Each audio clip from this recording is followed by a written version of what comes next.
Welcome to the Investor Coaching Show. Here's your host, Paul Winkler. All right, welcome. This is the Investor Coaching Show. I, like you, probably waiting for some kind of rain, thunderstorms, anything. Maybe it'll show up. Good grief.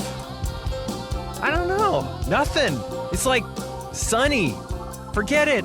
Okay, Clear blue sky. So if we're not gonna get any thunderstorms, we're gonna talk finances. That's all that's gonna happen. I think that there's a, you know what? I had a few things that happened today.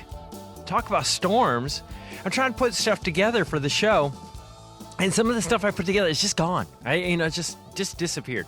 One of them was, there was a Reader's Digest article that I was reading about. I was talking to Nick about here, and it was these people, these practitioners in the medical industry, and the frustration that they have with the medical industry. That's really kind of what it was all about. How these people had gotten into medicine and wanted to take care of people. That was it. They just wanted to take care of people. And they got into talking about how, the insurance companies,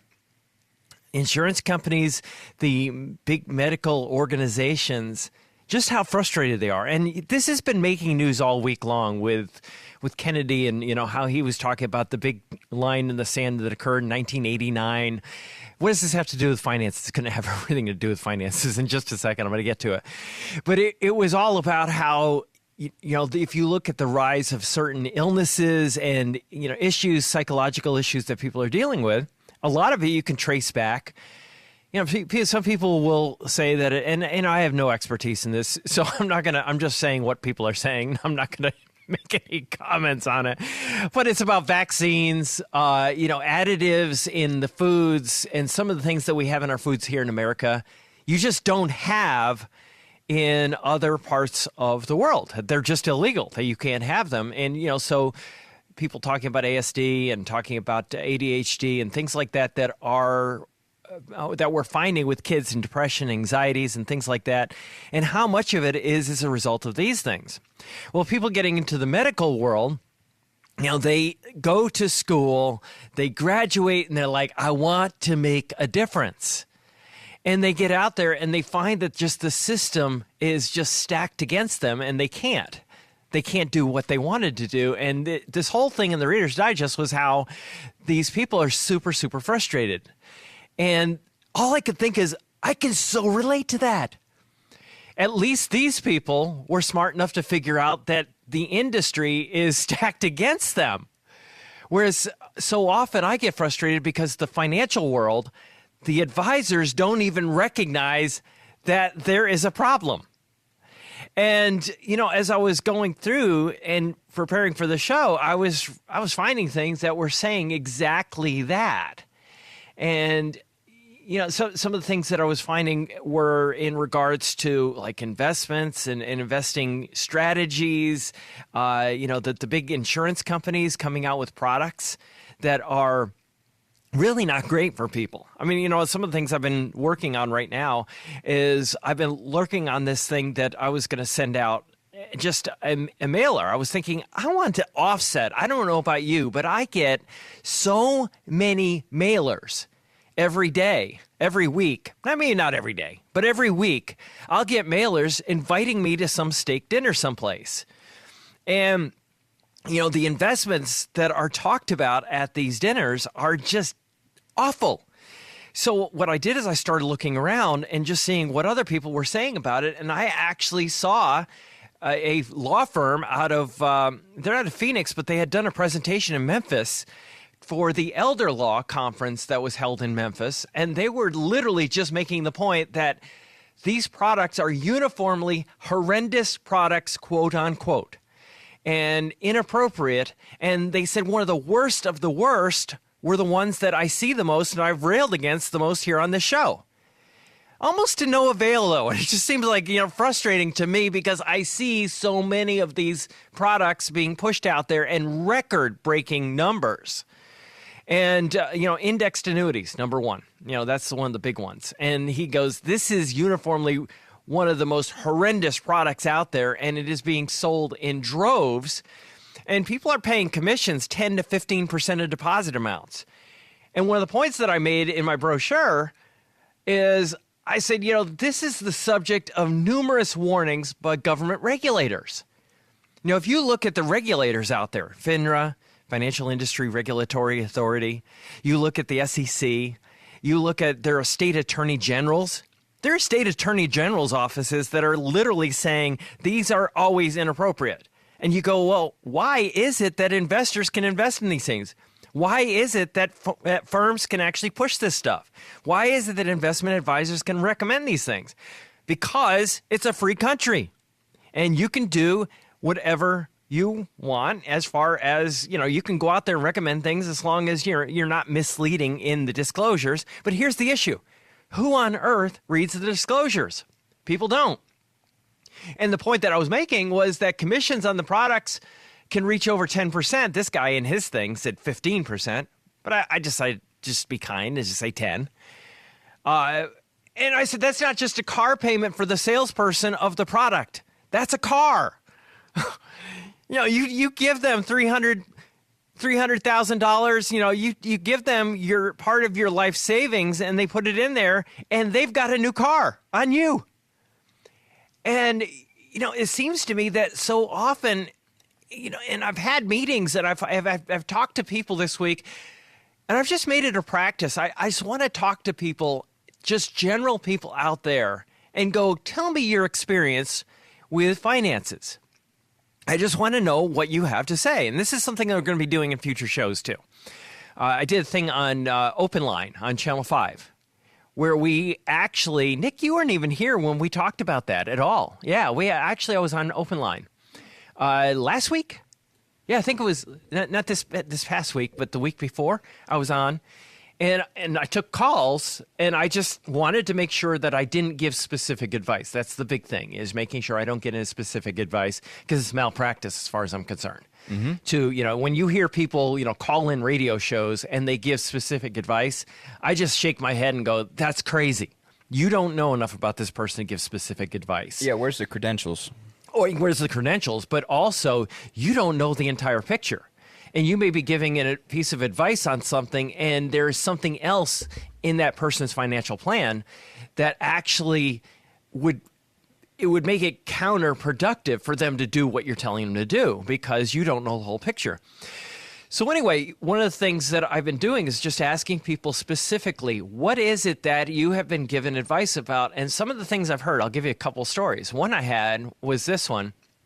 And the situation was that there was an annuity, and the annuity, there was like, I was looking at what am I going to be able to do with this, and is it going to be an appropriate thing? And one of the things that never came up is how much it would cost to get out of it, the back-end surrender penalties. Now, what was talked about is how safe it was. And my point, as I'm listening to this, is that the issue that you have is, number one, you have tremendous amounts of risk as far as not keeping up with inflation. The returns are throttled back. It's kind of like a car. If you've ever had a car where you can make adjustments to it so that it can't hit top speed.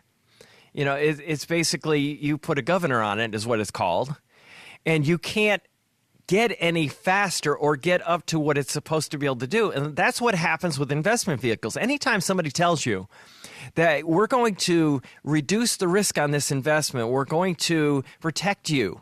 This is one of the stories I heard this week, as a matter of fact. The person was talking to their uncle, and the uncle says, hey, here's what you need to be doing. I'm using options on the investments to protect against downside risk.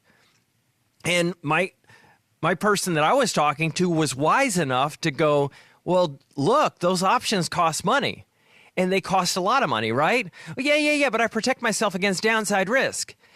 But the problem that you run into is because of the way options are priced, you can end up not only increasing expenses, which drops your upside potential to protect you against inflation, but you also increase expenses the greatest when markets are most volatile. because options contracts become even more expensive when markets are volatile. Now, why is that an issue? Well, if we look, let's say, at history, and we look at the return of, let's say, stocks, large U.S. stocks, after inflation, historically, the rate of return is about a 7% return above inflation. Now, if we look at long-term bonds, it might be 2 to 3% above inflation. So let's say that we've got a 4% spread between those two. Now, all of a sudden, if you have increased your expenses, not only due to management expenses, but also the costs of options and the trades and those types of things, and now you've reduced your returns by 2-3% as a result of those expenses, maybe even higher if you're dealing with periods of high volatility, what has basically happened to your return? Your return has basically approached the return of bonds. So now you have no protection against inflation whatsoever. You've protected yourself against downside risk, which is that if the market goes down, that there are protections that your portfolio can't go down. But the cost of putting that protection in place has been so high that it's reduced your returns down to the returns of bonds, and you've basically negated the whole benefit of it. And this is what is happening. Now, if you look at these insurance products, if you're starting in the hole 10 to 15% because of commissions, now you've got that, plus you've got the throttling of it. You've got the governor, so to speak, on it. And you basically have reduced returns in that particular manner. And you have back-end surrender penalties, and you have maybe cap. What a cap is that if the market goes up, they'll only allow you to go up to a certain amount, and then they'll take away any return above that, and then they take away dividends, and then you'll find where they'll have a participation rate where they'll only let you get so much of the percentage of the market upside. So there is always a cost that most people don't even recognize is there with these products. But what happens is that when you go to work for the investment company, you go to work for the insurance company, and I've done this. This is where I came from. Jonathan used to work, one of the guys that works with me, he used to work for the banking system. And the banks were, hey, you guys got to recommend these types of things. As a matter of fact, Jonathan loves to tell a story. He was putting financial plans together for the financial planner at the bank. And the story he likes to tell is when he worked his tail off to get a financial plan together for a client. And he says it was brilliant. It was well put together. When the financial planner looked at it, he says, this person gets a mutual fund, this person gets an annuity. He said, well, wait a minute, I came up with this financial plan. No, this person gets a mutual fund, this person gets an annuity. And that was it. Jonathan had no say in it. Ira likes to tell the story about, he was analyzing things, and the supervisor basically said, Ira, you're thinking too much about this. You're spending too much time on it. Quit spending so much time thinking about this stuff and analyzing it and get out and sell. Evan used to work for a mutual fund company. One of the other guys, he used to work for a mutual fund company. He worked for one of the big investment firms.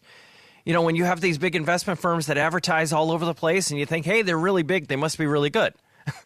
You go, no, they're really big because they make a lot of money selling things that sometimes aren't so great for people.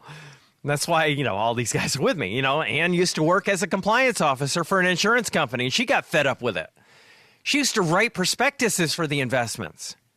So I'm not speaking out of turn. All of us came from that particular area.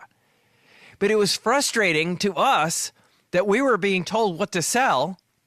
And quite often, our coworkers, I was with a couple of huge insurance companies, and my coworkers would not analyze anything at all. I mean, they were just, hey, what do you want me to sell? What do you need? How much do you need to sell? How much do I need? I'll never forget this campaign. What is it going to take to get on the boat? They had a cruise. If you sold, it was like $40,000. I remember the number. It was $40,000 to $45,000 worth of commissions, worth of things. If you sold that much, you got on the cruise. And there was a fervor. They had these meetings every single Friday to get on the boat.